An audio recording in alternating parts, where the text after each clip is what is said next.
The first sign of trouble came in the form of a canceled contract, then another, and another. By the end of the week, half of my event planning business's clients had mysteriously pulled out, all citing the same vague concerns about reliability and financial stability. I knew exactly who was behind it. "Victoria's been busy," I muttered, staring at yet another cancellation email. My assistant, Lisa, looked up from her desk, her expression grim. "Your mother-in-law?" she asked, though we both knew the answer. "What's she done now?" I turned my laptop around to show her the latest email. "Convinced the Hendersons to cancel their daughter's wedding. That's the third wedding this month. My name is Claire Bennett, and for the past 2 years, I've run one of Boston's most successful boutique event planning companies, or at least I did until my mother-in-law, Victoria Marshall, decided to destroy everything I'd built. It started after her son, my husband David, died in a car accident 8 months ago.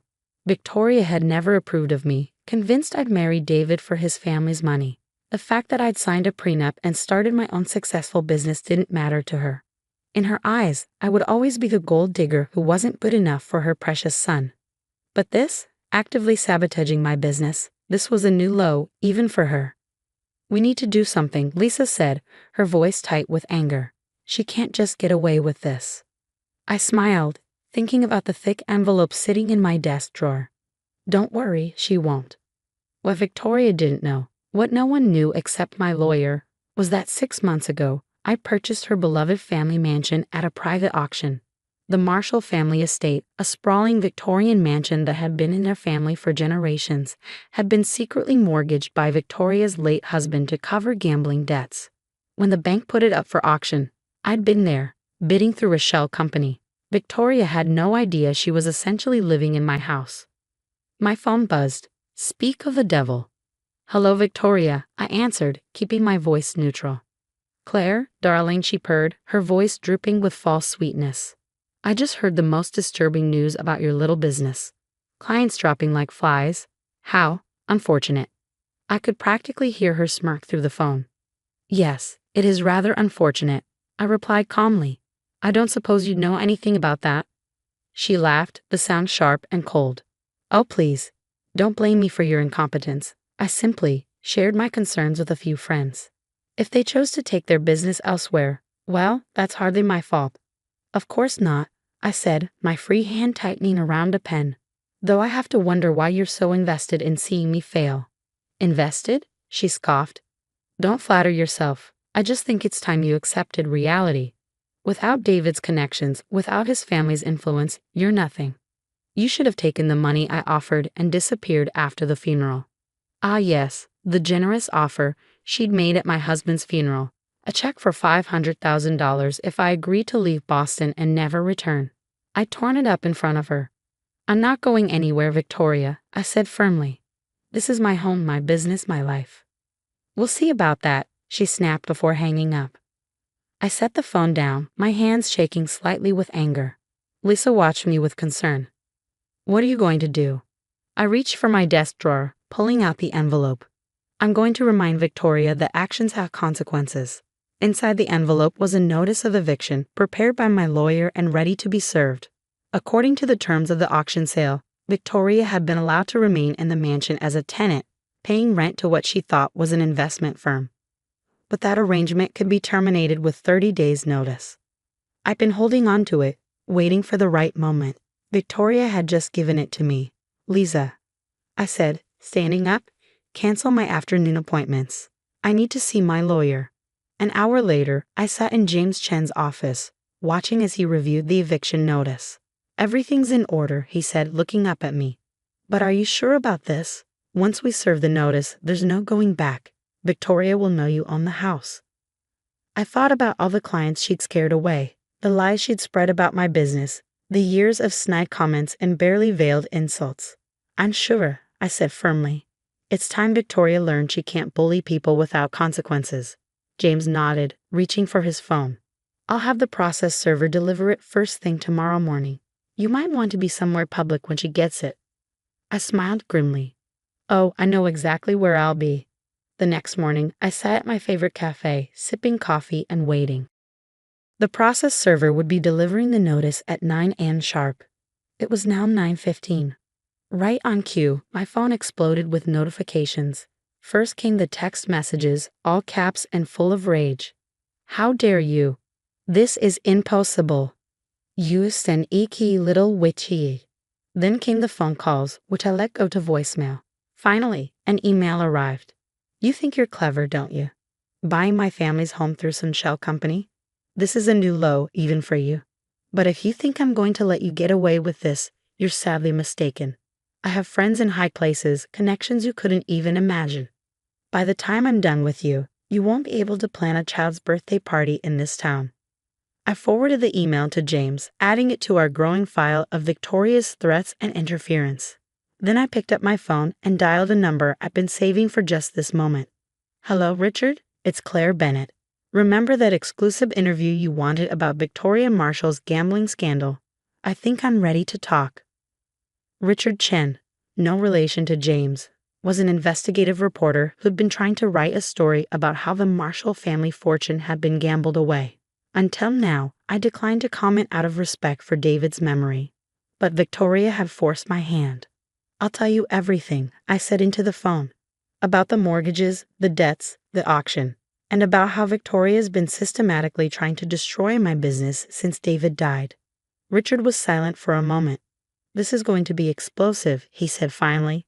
Are you sure you're ready for the fallout?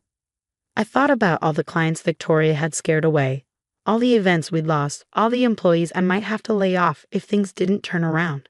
I'm sure, I replied. It's time for the truth to come out. As I hung up, my phone buzzed with another text from Victoria. Meet me at the house. Now we need to talk. I smiled, gathering my things. It was time for the next phase of my plan. The Marshall mansion loomed before me, its Victorian architecture a testament to old money and older pride. Victoria was waiting on the front steps, her perfectly coiffed hair and designer outfit a stark contrast to the fury in her eyes. How dare you, she hissed as I approached. This house has been in the Marshall family for generations. And now it's mine, I replied calmly. Legally purchased at auction after your husband mortgaged it to cover his gambling debts. She flinched at the mention of her late husband's vices. You had no right. I had every right, I cut her off. Just like you had every right to feed lies to my clients, to try to destroy the business I built from scratch. The difference is, what I did was legal. What you did, that's called tortious interference, and it's grounds for a lawsuit. Victoria's face paled slightly, but she rallied quickly. You can't prove anything. I pulled out my phone, playing a recording. I simply shared my concerns with a few friends. If they chose to take their business elsewhere, well, that's hardly my fault. I have more, I said, stopping the playback. Every email, every phone call, every canceled contract, my lawyer has it all. What do you want? She demanded, her voice shaking slightly. I want you to stop interfering with my business. I want you to call every client you scared away and tell them you lied. And I want you to remember something, Victoria. I loved your son. David believed in me, supported my dreams. He would be ashamed of what you've done. Victoria stared at me, her perfectly manicured nails digging into her palms. For a moment, I saw something flicker across her face. Not just anger, but fear. You're bluffing, she said finally, but her voice lacked its usual confidence. You wouldn't dare go public with any of this. It would destroy the Marshall family name. The name you spent years telling me I wasn't worthy of. I asked, raising an eyebrow. The name you think gives you the right to destroy other people's lives. That name? I pulled out my phone again, showing her my recent call log. I just got off the phone with Richard Chen from the Boston Globe. He's very interested in writing about how the great Victoria Marshall has been systematically harassing her dead son's wife. The color drained from her face. You wouldn't. Try me, I said quietly. You've spent months trying to destroy everything I've built. Did you really think I wouldn't fight back? She sank onto the mansion's front steps, suddenly looking older than her 60 years.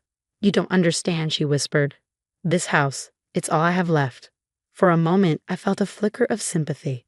Then I remembered all the cruel things she'd done, not just to me, but to others who dared to cross her. No, Victoria, you don't understand. I didn't buy this house to hurt you. I bought it because I knew someday you'd go too far, and I need leverage to make you stop. She looked up at me, her eyes narrowing. What are you saying? I'm saying we can make a deal. You can stay in the house as my tenant, under certain conditions. What conditions? She asked warily. I sat down beside her, maintaining a careful distance. First, you call every client you scared away. You tell them you lied, that my business is perfectly stable and successful. Second, you stop spreading rumors about me. No more calls, no more sharing concerns with your friends. And if I refuse, then the eviction stands and Richard Chen gets his story, your choice. Victoria was quiet for a long moment, staring out at the carefully manicured gardens she'd always taken such pride in. Finally, she spoke. David always said you were stronger than I gave you credit for. The mention of my late husband's name sent a familiar pang through my chest. David saw me for who I really was. You never bothered to try. She turned to look at me, really look at me, perhaps for the first time. Why did you stay? After he died, when I offered you the money. Why didn't you just take it and go? Because this is my home, I said simply. I built something here, something real, and because running away would have meant letting you win. A ghost of a smile crossed her face. You sound like him when you talk like that. So stubborn. He learned it from someone.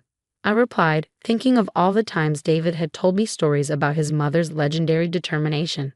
Victoria stood up, brushing invisible dust from her designer skirt. I'll need time to make those calls. Some of these people, they're not going to be happy about being manipulated. You have until the end of the week, I said firmly, and I want to be copied on every email, included in every call. She nodded stiffly. And the house? Like I said, you can stay. But from now on, you pay rent to me, not to some faceless investment firm. And Victoria? I stood up to face her. If you ever try to hurt my business again, you'll be out of here so fast your head will spin.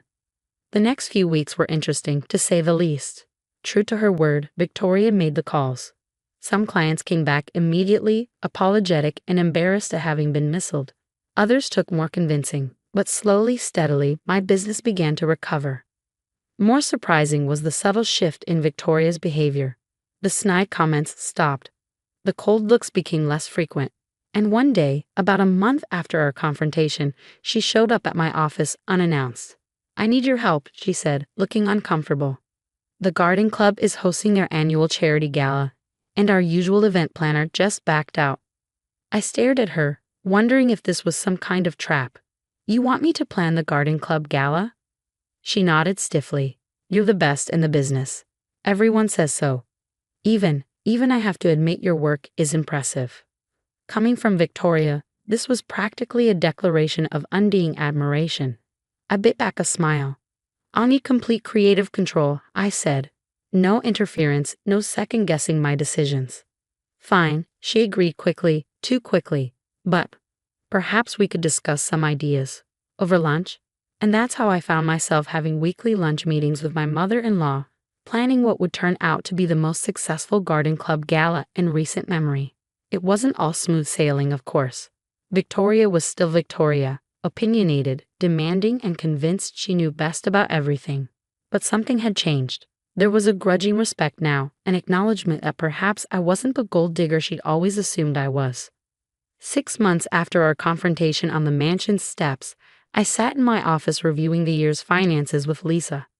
We've not only recovered, she reported, grinning at the spreadsheet, we're up 30% from last year.